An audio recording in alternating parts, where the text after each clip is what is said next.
Hey guys, welcome back to our channel. My name is Akeisha Smith. And I'm Lester Smith. And today's episode, we're going to switch it up. Okay, so today, guys, is our 13th wedding anniversary. Woohoo! 13 years, babe. 13 years. So today we decided to switch it up. We're going to have an open conversation about marriage. So today's episode is all impromptu, okay? It's no script written or nothing. We just gonna have a conversation and just share the journey of how we got to our 13th wedding anniversary, because it's a journey. It is a journey. So stick around, guys. This is conversation that leads to greatness.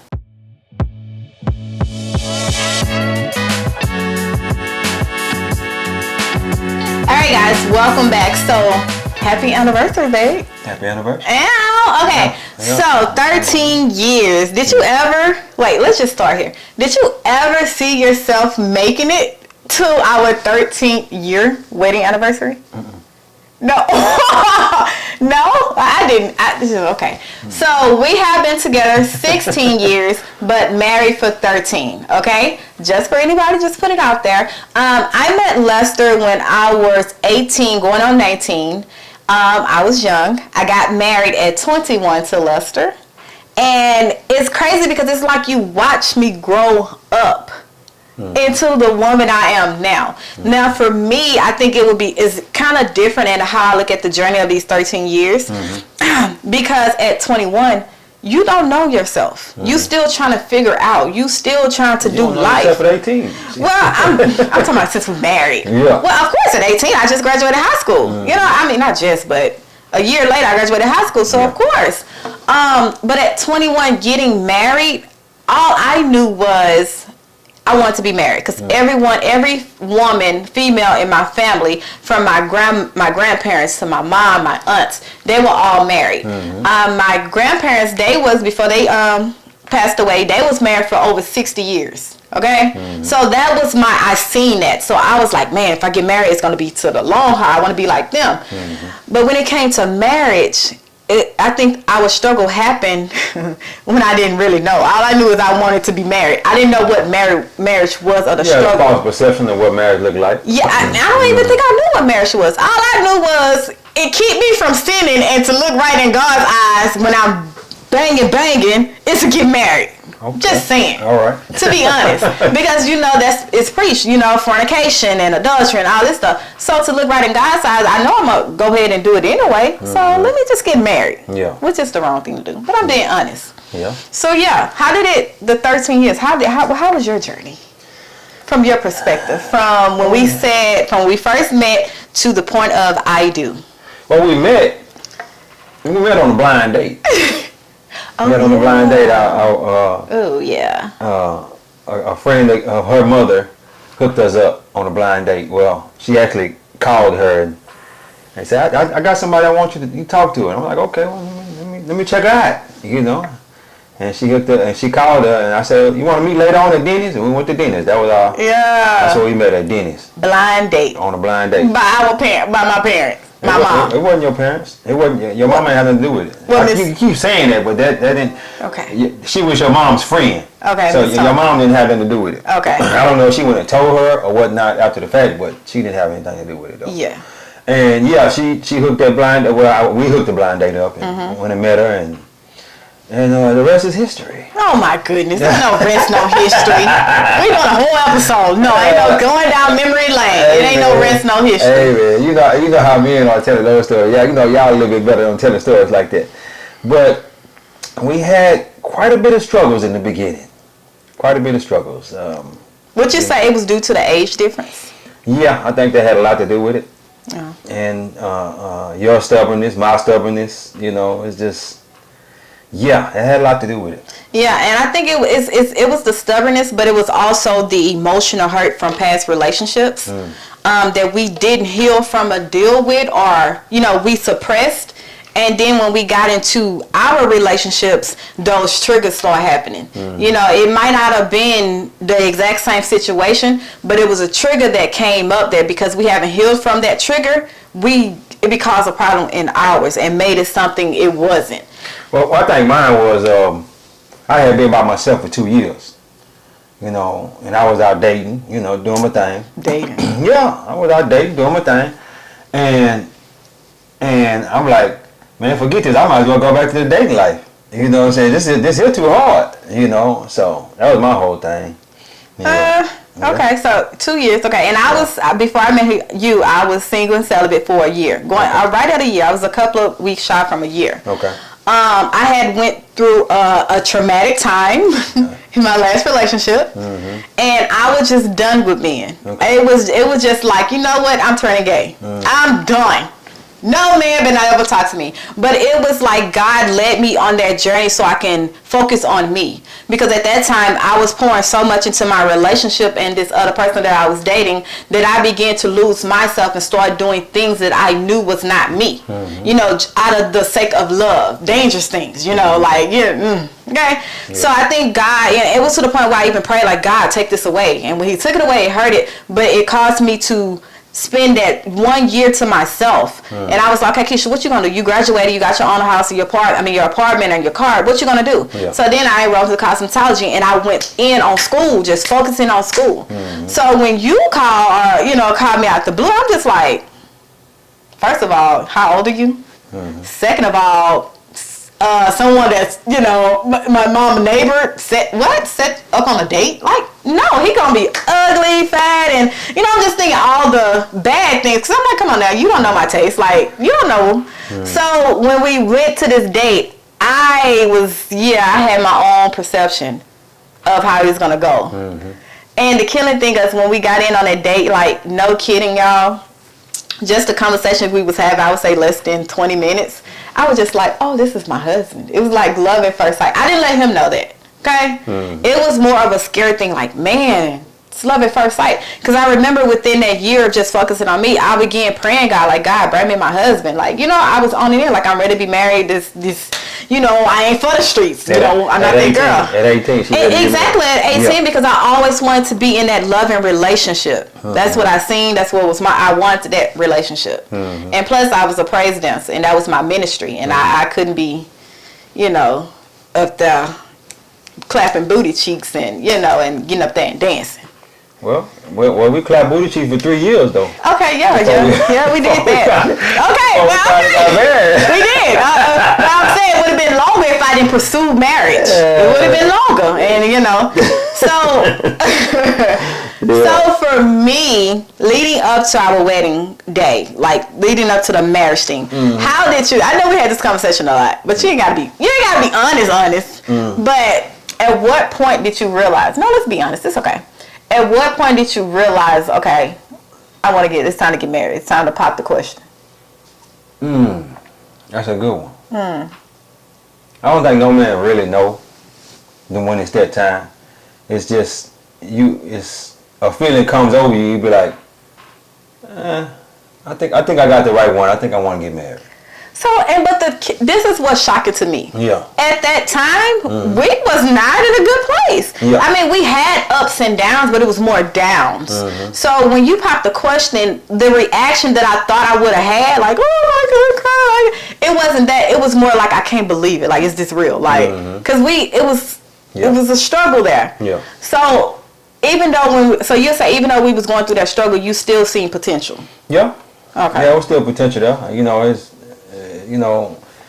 I'm with the understanding, and you already know me. I'm with but most people don't know me. I'm with the understanding that everything in life is gonna be a struggle. You ain't gonna just skate your way through. You ain't gonna just skate your way through life. And I felt like that. I always kind of wanted to be married too.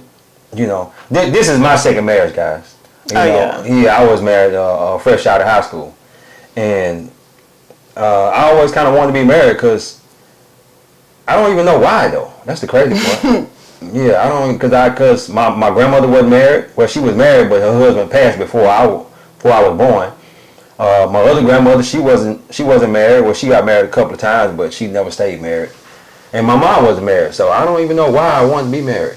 But I say this: my uncle and my aunt, I always looked at them for guidance and having that thing which I desired. You understand what I'm saying? They were married. They've been married now for, I want to say 50 years. They're going to correct me if I'm wrong because I know they're going to watch this. I think around 50 years they've been married. And they and they have 3 kids. 3 kids, and they got grandkids and everything, and that's what I always desired, you know, to be with somebody for a long period of time. But at that point in time, I don't know why. I just said I was ready to get married. Maybe it was God. You know? You just never know. You never know. Okay, so yeah, guys. So we got married May 8, 2010. Whew, the moments leading up to the wedding, it was crazy. But all in all, it was the wedding and everything. And I would say, a lot of people think once you say I do, everything that you was going through, everything you argue about, everything you had a problem with changes. It's completely the opposite. Yeah. You still want, even the day after you say I do, the moment after you say I do, you're going to have an argument. It's going to open, you know, it's going to be right. It's the same. It be kind of, you know, kind of chill for the first week or 2, you know, maybe a month. But then after that, honeymoon phase. All that newness it wear off. Yeah. And it's now you realize it ain't nothing changed. Exactly. Only thing is you done did it before God, and now you have the state recognize you as one, as a marriage. Yeah. But I think the work happens is when you change within yourself and you look at marriage, okay, bam, this is something I did as an individual. This is something, you know, I did, whatever reason is. And if this is causing a problem in my marriage where we get to the point where we're saying the word divorce, then I need to change for myself. I don't need to make him change. He don't need to make me change. So I think how we got to the 13th year, our 13-year marriage, is because I think we was at war so much with each other versus the problem. So once we realized we're not the problem, and like honestly, we love each other unconditional. Like it's the problems we had. I didn't ever have to worry about cheating. We didn't ever have to worry about like us stepping out. We didn't have no financial problems. Ours was submitting to each other under authority. So most of the problems that most people have, we didn't have those problems. Yeah, and that's why I was trying to figure out, like, we even got them big problems. Yeah. We just had a problem with submitting and trusting each other, no matter what, with our life and decisions. Yeah. And that came from not dealing with our past. You know, the past hurt. So for us to make it to that 13th year, it took us to change to look at each other, like to look at ourselves. Yeah. Not look at each other and realize we're not the problem. It's the thing that's coming trying to attack our marriage is the problem.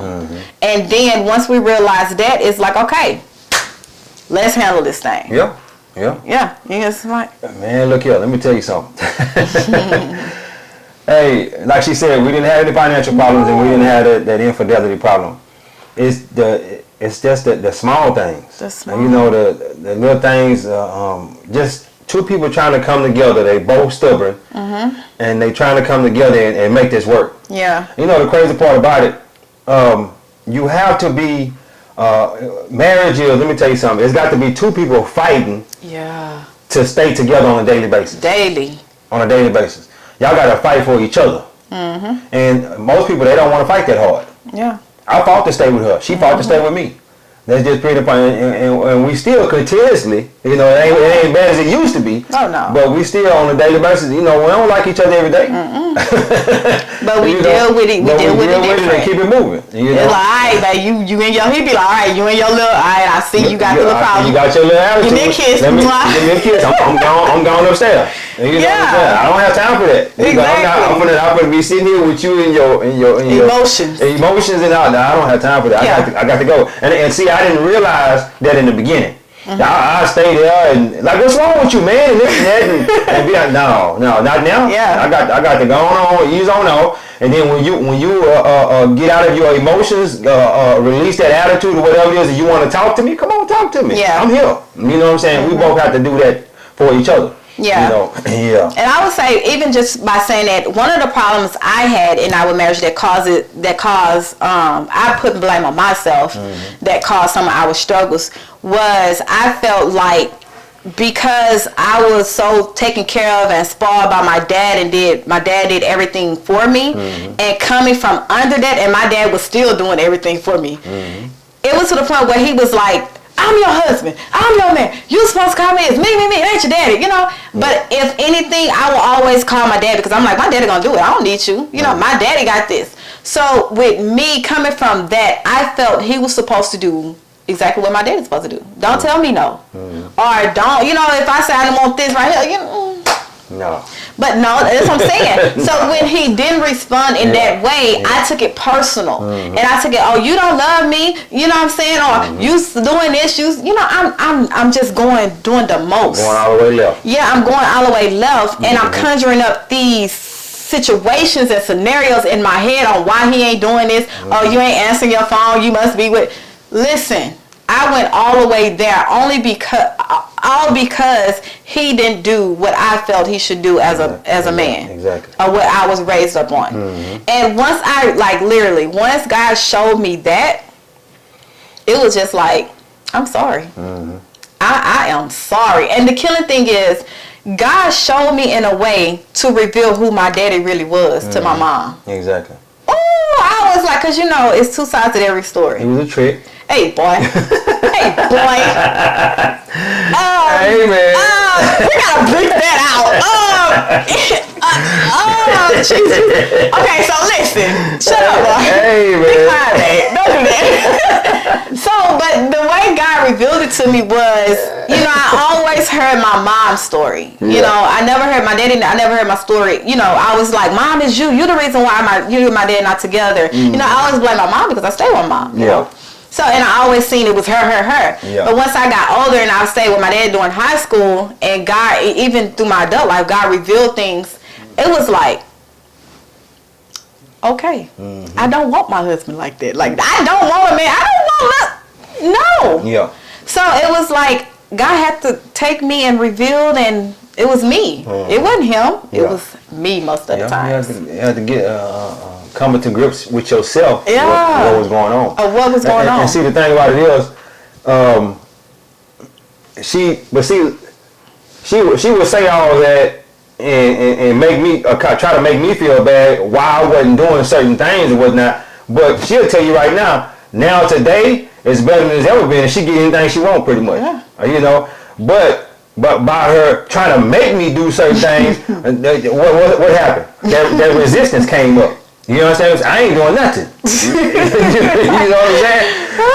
And you know how we are as people. Especially men. You know how we are. Don't feel like I have to do it. Don't make me feel like I have to do it. I want to do this out of the kindness of my heart. Now, I don't need you telling me I need to do this or I need to do. No, we're not going to do that. And then downgrade your masculinity. Exactly. Well, you ain't a man. You supposed to be a man. Oh, man. Oh, I did. Ooh. Let me tell you something. And then it came with immaturity. The age difference.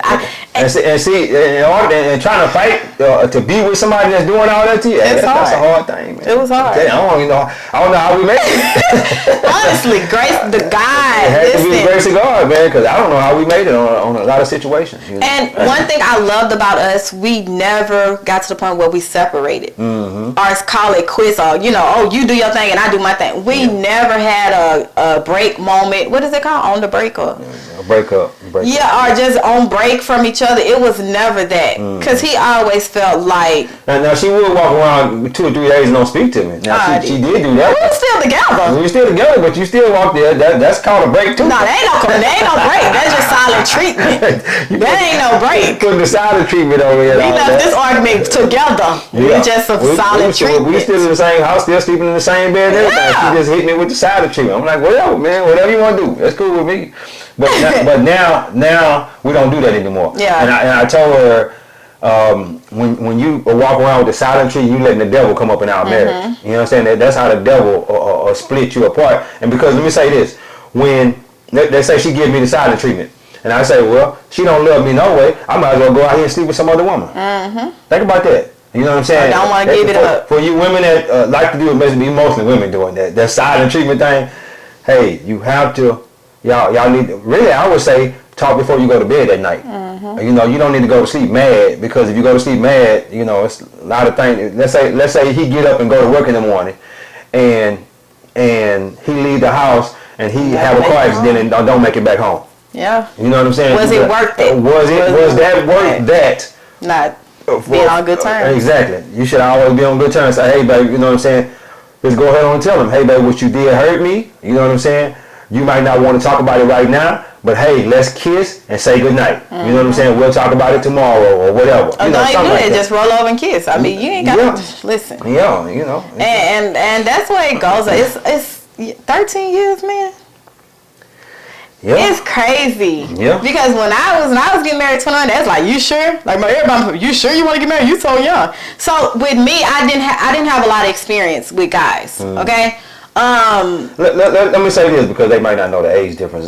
You was 21, I was 28 or 29. Yeah. We are 7.5 years apart. Yes. Yeah. Okay. Yes. Just so y'all know. So when I didn't have a lot of experience in that area of dating guys, like, you know, I wasn't for the streets. I didn't even know how to play games, or, you know, it was a lot of stuff I didn't experience. And it was at one point in our marriage, I'm like, man, I should have experienced this before I got married, because it's like the world is pushing it. You know, the world is pushing, oh, you know, I never got money from the guy, or tricked them, or date, you know, go on date and have a guy pay for something.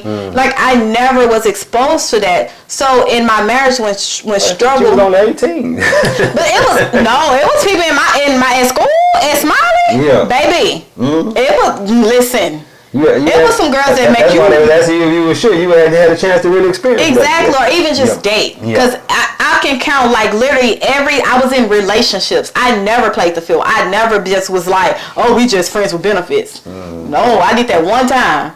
And it only lasted like 2 months, and I got my feelings involved, and he broke my little heart because he was banging everybody else. So I knew that I couldn't do that. I'm emotional. That connection. So anyway, I started to feel like, man, did I make the right decision? Like, did I get married too soon? Because for one, I didn't have. Can we go TMI? Okay. Intimate. This is a real. Okay, this is us, seriously. For one of our problems, not in the beginning, but like at that 4th, 5th, 6th, 7th year. After marriage. Was it after marriage? Yeah. Okay, so after marriage, one of the problems was the sexual appetite. Okay? And y'all know what? Men, our hormones be raging. You know what I'm saying? Especially at that 28, 29, 30 years old.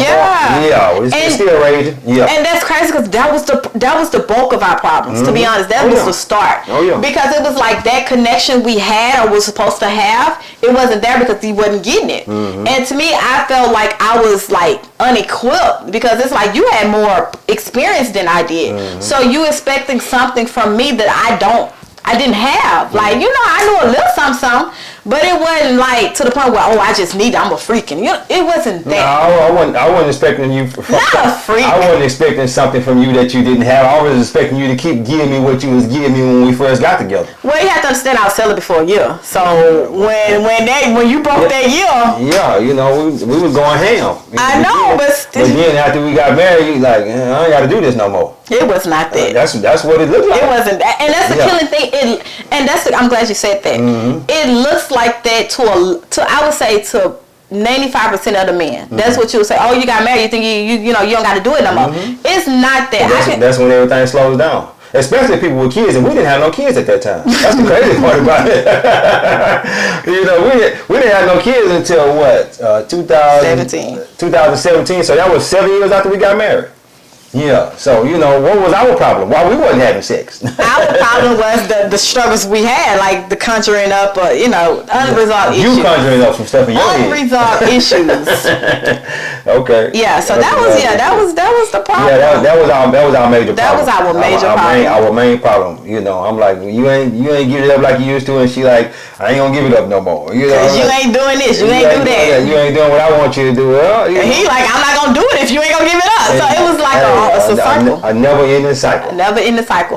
But the core problem was intimacy, sex, intimacy. Yeah. That was the core problem. That was our main problem. And I would say, like, how did we overcome it? You started realizing that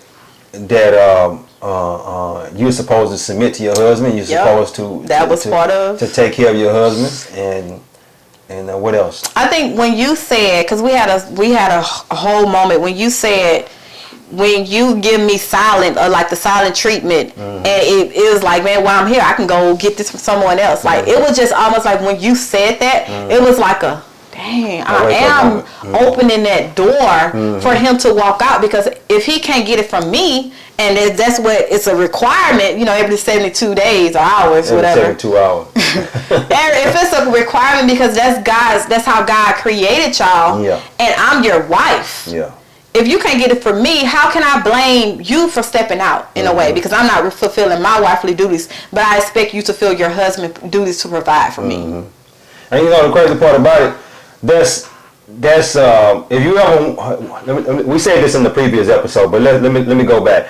If women, if you ever wonder why your husband get to acting crazy after about 3 days, that's the reason why. Because his scrotum fills up with semen, and he has to release that. I'm just being honest. It's in all kind of books. All you gotta do is read and do your research. Every 72 hours, he needs to release that. That's only 2 days a week. So you don't have to have sex with your man 2 days a week. You know what I'm saying? But no, if you really think about it, that's not much. 2 days, that's 8 days a month. 8 days a month, and then you on your cycle for a whole week. So it's six times a month. I would say, honestly, when he told me that, I didn't believe it. But honestly, she did her research. Ladies, and start paying attention. Yeah. I promise you, it's almost like when it's that time of the month coming, how we start snapping and getting the attitude. It's just like that. I promise you. Oh, God, if y'all do this, pay attention and put in the comments like, girl, you right. Like, this is for real. When you hit close to that 72 mark, it's almost like his vibe changed. About 3 days at the most. It does. And once I realized, I never realized that. I never realized that until I started doing research for myself, and then I gave it to her. I said, hey, you need to check this out. Yeah. You know what I'm saying? And it's true. I never realized. I'm like, man, because after about 3 days, he's like, man, come on, I got what's going on, man.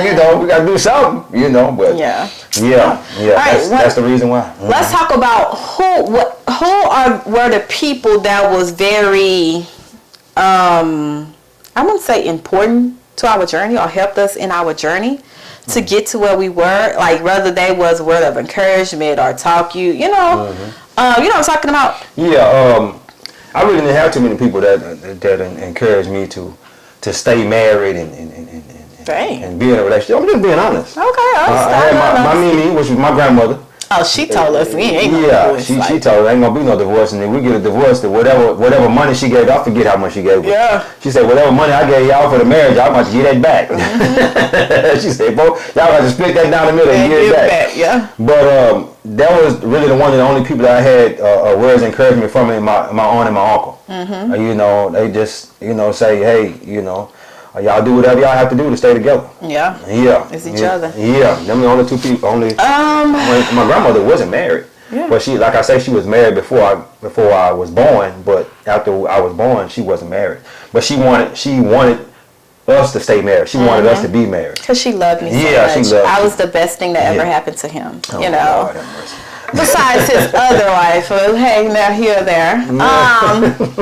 I would say it was my mom. Like she said the same thing. Like whatever I give you, like y'all married. Like, and whatever you give, you gonna give me this back and all that. I'm just like, y'all just giving us a fortune. Like, So it was whatever it was. It meant a lot to them. Yeah. And it was my mom that talked me after that because she knew me. I was basically had like a split image of my mom, and I didn't realize it until God brought that to me like maybe 4 years ago or something. And I used to be like, I ain't gonna be like, I ain't like my mom. But my mom, he would go to my mom. He was like, man, mama, let me tell you your daughter. Like, he would go to her, and I'd be like, why you calling my mama? Like, she can't do. But she knew her daughter, and she knew what to tell him to get him from jumping off the ledge or whatever. And then she would come to me and say, hey, you got a good man. You need to treat him right and all this stuff. And at that point, I was like, well, you taking his side. Like, you're not even trying to hear me out. And, it kind of got us into arguments because I feel like I'm your daughter. Well, she's seen what she's seen. Yes, she's seen the potential. Yes. In me. And she knew that you wasn't gonna get another man like me, so you better go ahead and take care of business. That's what she was saying. She was basically like, man, he's a good man, and it was like, okay, I know you, I know your attitude, I trust me, I know, so I know a lot of times it might be him too, but it's mostly you. Mm-hmm. And she will point out certain things where I'd be like, man, Mom, you know, you right. So with her, she never ever once said, well, if you're not happy, you know, you need to get a divorce. Or even if I say I want a divorce, what? Like, no, work it out, stay. Even though, you know, it was, you know, the spat that we had. Mm-hmm. So I would say my mom was the most important person to keeping us together in our marriage. So yeah. That was, you gotta have people that's for marriage and that understand marriage and understand kingdom marriage. Ooh, I want to say this too. I want to say this too. We never went to anybody outside of our marriage and talked down on each other. Oh yeah, no. We never did that. We never did that. Because let me tell you something. When you do that, you make the person that you're talking to make them hate your spouse. Yeah. And that's not something that you want to do. We never went. We'll just say, hey, I just went to her and say, hey, Mom, you know, I'm having this little issue with her. You know, can you talk to her or whatnot? And she'll just basically tell her, hey. And 9 out of 10, she already know because me and Mom had the same attitude, like woof. We never went to anybody and talked down on each other. And I'm saying that several times because I know a lot of people out there do that. Yeah. You understand what I'm saying? And that's the worst thing you can do, because you're gonna have everybody in your family hating your spouse, and then when you bring them around, they're gonna be looking at about sideways and everything. Yep. And you wondering why, and y'all getting it too because they disrespecting him or her. Yeah. Because of what you told them, and now you over it. So yeah, that's a good point. Yeah. And I would say, watch who you take advice from. When it's, oh Jesus, you have to watch who you take advice from, because you have people that is married, then you have kingdom marriage, and there's a difference. Marriage is a thing that you do that the state acknowledge, and you know, for benefits and marriage license and all this stuff. Yeah. But then you have kingdom married people who understand that this marriage that God put them together in is an assignment. It is something that God put us together to do on this earth together. Okay, so when you talk about kingdom marriage, and you find people that understand what a kingdom marriage is and is actually living in a kingdom marriage, you get advice from them, because they're not going to tell you, oh, I'll do this if I was you. Or if he don't do that, you need to leave. Or if she don't do that, you need to do this. It's all about go to God. Stay together. If y'all ain't got infidelity, if y'all ain't never cheated or nothing, that's the only reason to divorce is if you, have cheat out. What's it called? Step outside your marriage. That's the only thing in the Bible that said, okay, bam, you can divorce, basically. But once you say I do, you are in it. The battles and struggles and everything is y'all together. So a kingdom marriage is basically, I understand, I give you grace, you're going to give me grace, because we're human. But we give each other grace, and we come together to do the assignment that God put us together to do. And to create a whole nother bloodline to do the exact same thing. Exactly. You know. Yeah. And we just didn't get here. It took 13 years. Yeah. 16 if you want to try a little practice. A little practice. Well, we've been together 16 years, married for 13. Yeah, and I don't take that lightly. Yeah. Like, man, it's almost like a badge of honor to know what we went through and to make it to today. In today's time, people ain't been together 13 months. And for us to be young. Let alone 13 years. Well, me to be young. Okay. I'm 42. That's right at the top of the hill, I guess. You're at the top. Yeah. The average lifespan is 80 years, so I just crossed the hill, I guess. I'm not even there. But yeah, for us to be so young, and I always say you can learn from anyone. Anyone that got wisdom. Yeah. You can learn. You just gotta be willing to learn. You can learn from a fool. You ain't gotta be nobody with no wisdom. You can learn from a fool. Just how not to be a fool. I learned a lot from a fool. A lot of fools I learned, okay? Hey man, a fool in their marriage, you can learn a lot from them. You know, how not to do what they doing. So you will be in that situation. We definitely gonna do part 2. We're gonna have to break this up. Yeah. It's gonna be part 1 and part 2. Okay. Okay, cause friends. Friends. What you mean friends? Being married but having single friends. Okay. Now, single friends. I think it's more with the woman, because I know with us, when I always had single friends. I was the only one married, and because I got married so young. You know, we wanted to, hit the club. You know, we wanted to stay out a little later. You know, it's doing things that between a 21-year-old to a 25, 28-year-old do. You know? And I think the problem came, too, was because I was trying to do that. And you was like, nah. No. Yeah, you a married woman. We ain't gonna do that here. And I'm like, well, you can't tell me what to do. And the problem arises because she didn't get that out of her system before. Yeah. Before we got married. Yeah. She never was a club person and this and that. So, and then you want to get into marriage and then be a club person. And then flip the script. No, we're not gonna do that. But look here, guys. We're gonna do a part 2, and we're gonna start right there. Yeah. Where we end it right there, and come in with that part 2. Let's do that. You want to do that? All right, let's do that, guys. Okay. All right. All right, guys. So, stick around for part 2. Bye. God is good. Life is good. When we look good, we feel good. We live in a life of abundance. Peace.